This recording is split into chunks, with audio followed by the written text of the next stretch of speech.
the lead creation explainer video. Now let's understand how to add a lead in the system. To add a lead to the system, click on the leads menu. Then you will get a window as shown over here. You can find 3 tabs: leads, convert to opportunity, and cancelled. Let's explore them individually. First, let's see how you can create a new lead. Click on the new lead button. This will open a new window.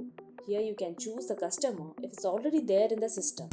You also have an option to add a new customer from the same menu.